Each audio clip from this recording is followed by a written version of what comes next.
근데 이제 기억을 좀 돌이켜 보니까 이재명 대표가 왜 2022년이죠. 그러니까 벌써 이제 재작년이 됐네요. 재작년 인천 계양을 국회의원 보궐선거에 출마를 하지 않았습니까? 그 당시에도 보세요. 이런 일이 있었어요. 그때는 이재명 대표가 이제 국회의원 계양을 보궐선거 후보자 신분이었죠. 그래서 유세를 하면서 이렇게 돌아다니던 중에 위에서 뭔가가 떨어져요.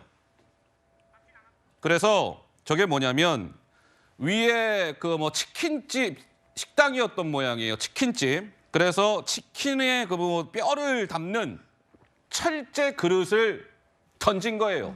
이재명 대표에게. 뭐 이재명 대표가 그 당시에 이렇게 맞지는 않았는데 저 당시에도 논란이 된 바가 있었습니다. 그래서 저 철제 그릇을 던진 사람은 지금 재판을 아마 받고 있을걸요. 아마 제가 보니까 항소심에서 집행유예 1년인가요? 뭐 그런 형이 선고가 됐습니다. 근데 또 돌이켜보니까 이재명 민주당 대표가 2021년도에 경북 성주를 방문한 적이 있었습니다. 경북 성주. 그 당시에는 이재명 대표가 달걀 공격을 받은 바가 있었는데 혹시 이걸 영상으로 좀 볼 수가 있습니까? 예, 한번 보시죠.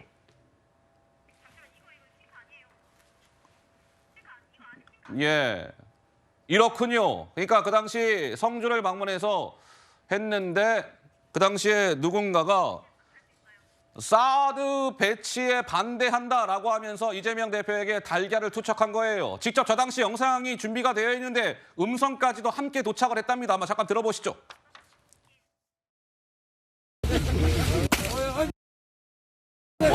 뭐야?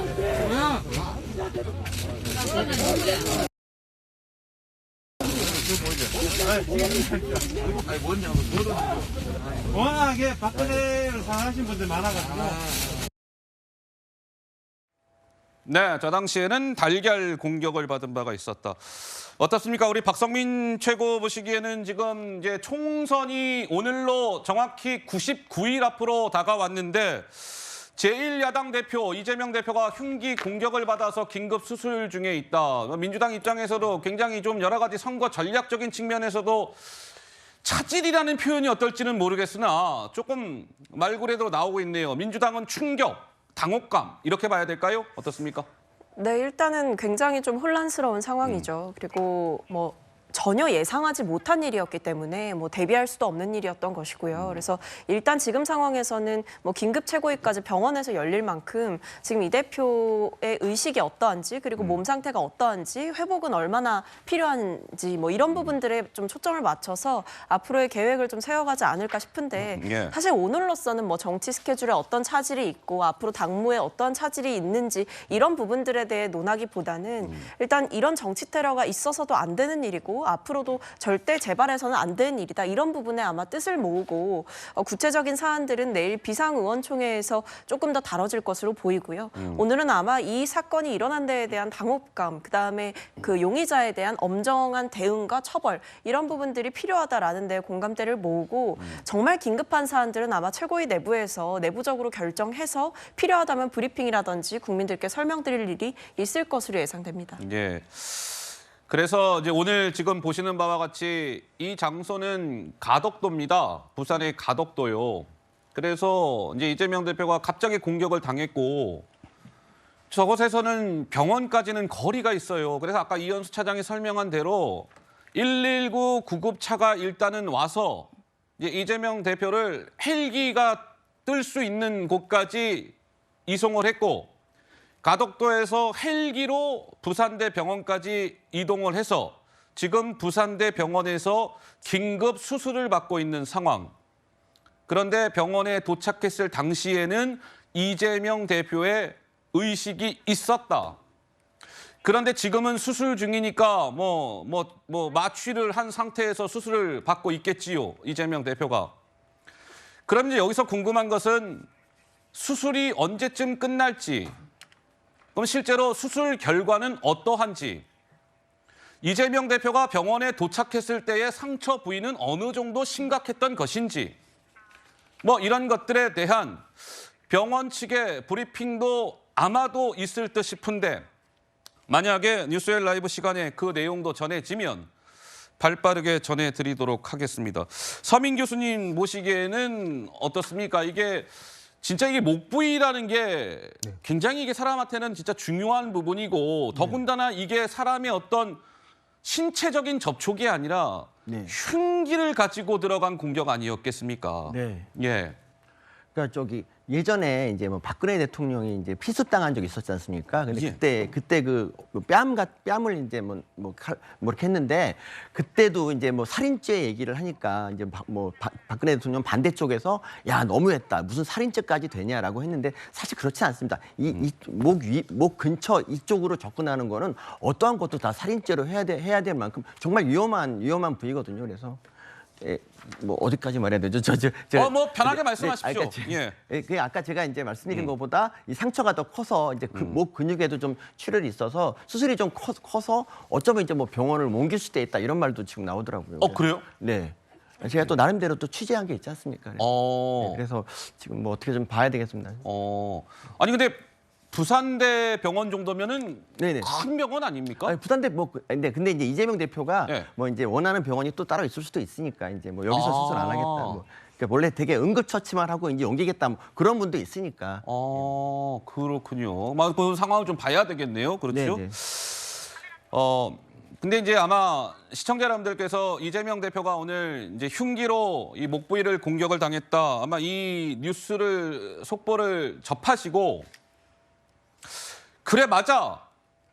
그 당시에 저런 일이 있었지 아마 딱 이게 떠오른 장면이 있으셨을 거예요. 2006년도였죠. 왜 박근혜 당시 한나라당 대표가 당시 오세훈 서울시장 후보에 대한 지원 연설을 하던 도중에 이런 일이 있었지요. 잠깐 영상으로 보시죠. 한나라당의 자랑스러운 대표입니다. 쓰러져가는 이 나라를 바로잡을 한나라당의 자랑스러운 대표입니다. 박근혜 대표와 여러분께 인사드리겠습니다. 실천 박수로 맞이해 주십시오.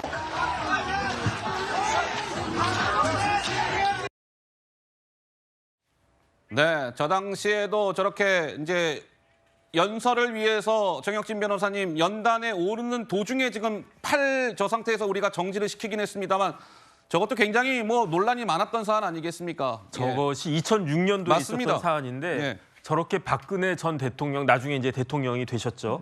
박근혜 전 대통령을 공격했던 사람이 누구냐? 지충호라고 하는 사람이었어요. 그런데 저 때는 진짜로 큰일 날 뻔했습니다. 왜냐하면 길이가 11cm 자상이었고요. 네. 그다음에 조금만 더 부위가 그랬으면 안면신경 마비가 올 수 있었고 아이고. 그다음에 이제 서민 교수님 말씀하신 것처럼 동맥을 건드렸으면 저때 이제 사망에 이를 수도 있었다. 굉장히 위험한 상황이었다. 그랬고요.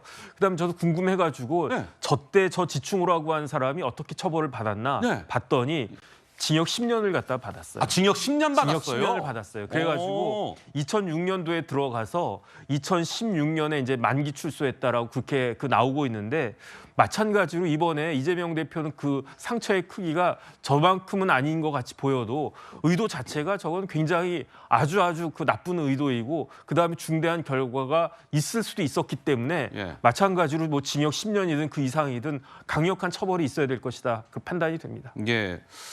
그러니까 서민 교수님, 그 지금 박근혜 전 대통령도 이게 목이라고 해야 됩니까? 뭐 이게 그렇죠? 뺨이고. 예, 뺨이긴 했는데 그게 네. 이제 조금만 빗나가면 어쨌든 동맥이 이렇게 올라가는 거니까 뭐 조금만 위치에 따라서 정말 뭐 위치에 따라서 얼마든지 정말 더 위험한 상황이 있을 수 있고요. 그리고 아까 이제 보니까 뭐 계란 던지고 뭐 치킨 통 던지고 네네. 이런 것도 사실 이것도 이것도 테러예요. 그러니까 이것도 좀 엄하게 처벌해야 됩니다. 이게 계란도 있잖아요. 맞으면 아프고 또 아프다 보면 또 넘어져서 머리 깨질 수도 있거든요. 그래서 이거는 그러니까 정치인에 대한 테러는 진짜 이거는 일벌 법계를 해야 되는 게 맞습니다.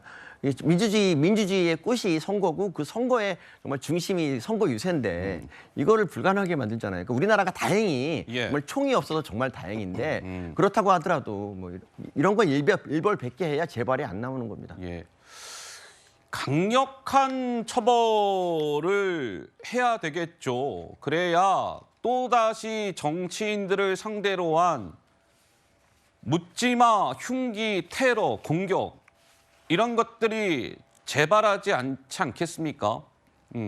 솜방망이 처벌 이런 거 아니고요. 정말 엄청난 엄정한 처벌을 해야 아마 이러한 사건 사고가 재발되지 않을 터인데 지금 민주당에서는 뭐 이런 입장을 밝혔답니다. 의료진의 의견을 기다리는 중이다. 그러면서 신속 수사해야 한다. 이재명 대표에 대한 테러이자 민주주의에 대한 심각한 위협이다. 뭐 이런 입장이 나왔습니다. 박성민 최고 보시기에는 어떻습니까? 지금 이재명 대표가 뭐 언제까지 치료를 받게 될지, 당무에 언제쯤 복귀하게 될지 이런 것들은 우리가 지금 현재로서는 알 수 없는데 만약에 이재명 대표가 당무를 보지 못하는 상황이 되면 홍익표 원내대표가 이에 대행을 하게 되는 건가요? 어떻습니까? 뭐 아마 그렇게 될 가능성이 높고요. 예. 지금 일단은 의료진의 의견을 기다리고 있는 상태라고 그러게요. 하니까 아마 그런 당무 복귀 시점이라든지 아니면 일상생활에서의 과업을 수행할 수 있는 정도라든지 이런 부분들은 아마 의료진과 철저한 상의 하에서 아마 당에서도 결정하지 않을까 싶습니다. 일단 지금 가장 중요하다고 당에서도 보고 있는 것은 이 대표의 이제 회복일 것이고 뭐 당무 일정이라던가 또는 여러 가지 당내에 수습해야 되는 일들은 홍익표 원내대표를 비롯한 여러 최고위원들, 지도부들이 합심해서 또 헤쳐나갈 수 있는 부분이 남아있기 때문에 저는 그런 면에서 내일 비상의총도 여는 것이라고 보고 있거든요. 예. 그런 점에서 일단은 지금 민주당 측에서는 일단 이 행위, 그러니까 이번 피습 자체를 민주주의에 대한 테러이자 테러. 이재명 대표를 향한 테러로 이제 규정을 한 상태이고 심각한 위협이 되고 있다. 예. 민주주의 자체를 흔들 수 있다. 이렇게 엄중하게 정치권에서 보고 있는 상황이기 때문에 여기에 대한 입장을 내는 것을 넘어서 이재명 대표의 추가적인 그리고 정확한 상태가 나오게 된다면 추가 브리핑을 할 계획이다라고도 덧붙인 만큼 상세한 상황들이나 상태 같은 것들은 아마 오늘 중 또는 뭐 내일 중이라도 국민들께 알려지게 되지 않을까 싶습니다.